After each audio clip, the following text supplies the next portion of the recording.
Hello guys, তোমরা কেমন আছো? আশা করি তোমরা সবাই ভালো আছো। আমিও ভালো আছি। তো আজকে অনেক দিন পর বাইরে ঘুরতে বের হয়েছি। তো চলো দেখানো যাক আমি কোথায় গিয়েছি। এই দেখো, বলতে বলতে জ্যাম লেগে গিয়েছে। আচ্ছা গাইস, এই জায়গায় কি সবসময় জ্যাম লাগে? সচরাচর আমি আসি না, তাই জানি না।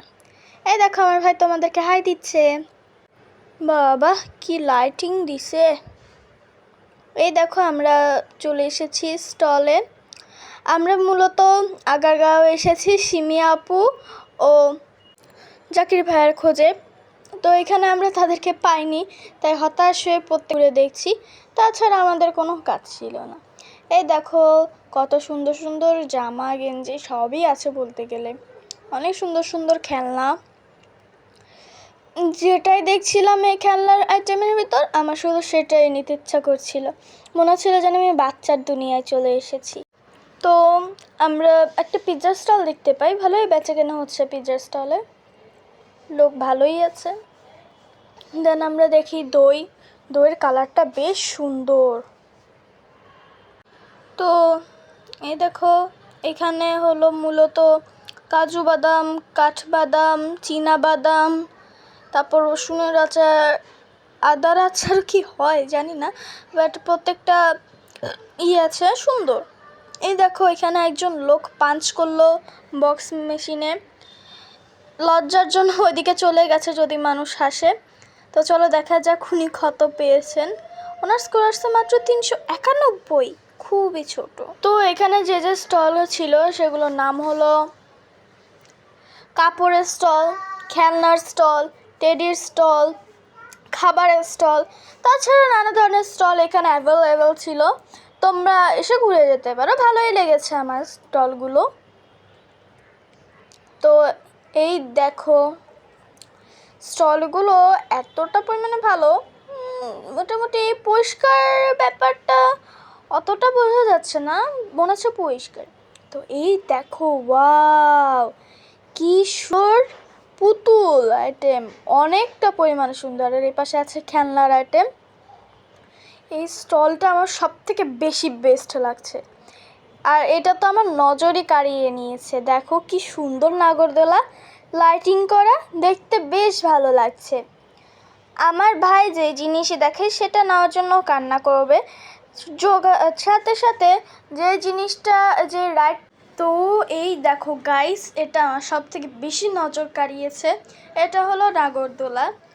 এটা দেখে আমার ভাই তো বলবে অফকোর্স যে আমাকে এটাতে উঠাও, কারণ যে জিনিসটাই দেখে সেটাই বলে আমার এটা কিনে দাও, অথবা আমি এটাতে চড়বো, কারণ ওর কাজই তো এই ছোট মানুষ তো বুঝে না।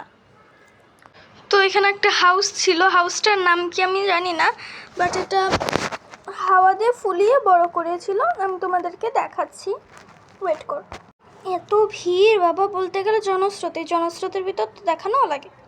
এই দেখো, এটাই হলো সেই বেলুন টাপের কি জানি বলে, এটা কি আমার নামটা মাথায় আসছে না, তোমরা জানলে কমেন্ট করে জানিও। এই দেখো, এখানে তো আরও একটা রাইড আছে, দাঁড়াও তোমাদেরকে সামনে থেকে যেয়ে দেখাচ্ছি।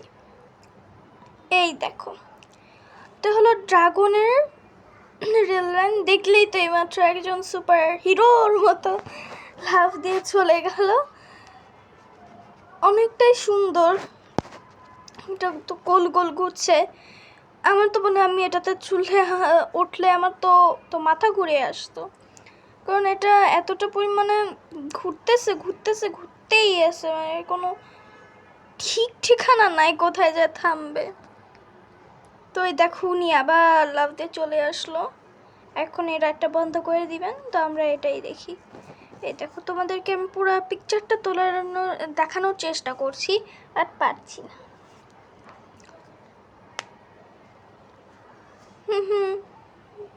বলে যাবে আমাকে কেমন লাগছে। এত সুন্দর একটা জায়গা, যে মিস করবে তারই লস। এই দেখো, এটা লাইটিংয়ের জন্য এটা সব থেকে বেশি বেস্ট লাগছে। এই দেখো, লাইটিং বেলুন, এখানে বেশিরভাগ জিনিসই লাইট দেওয়া ঝিলমিল করছে, যার জন্য সুন্দর লাগছে।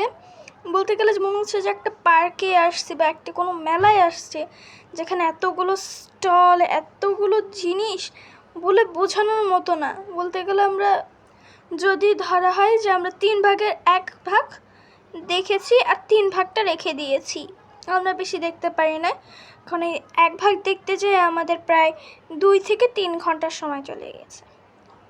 তো এখানে আমার ভাই আইসক্রিম খাওয়ার জন্য জেদ করছে এবং সেটাও নিয়েছে, আর আমি দেখছি এভাবে, কারণ আমাকে কিনে দেওয়া হয়নি। হ্যাঁ দেখো আইসক্রিমটা ও খাচ্ছে, আমাকে ছাড়াও কিভাবে খেতে পারে আমি বুঝছি না। কি মজা, নিশ্চয়ই তোমার পেট খারাপ হবে। আজকে এই পর্যন্তই, আল্লাহ হাফেজ, তোমরা সবাই ভালো থাকবে।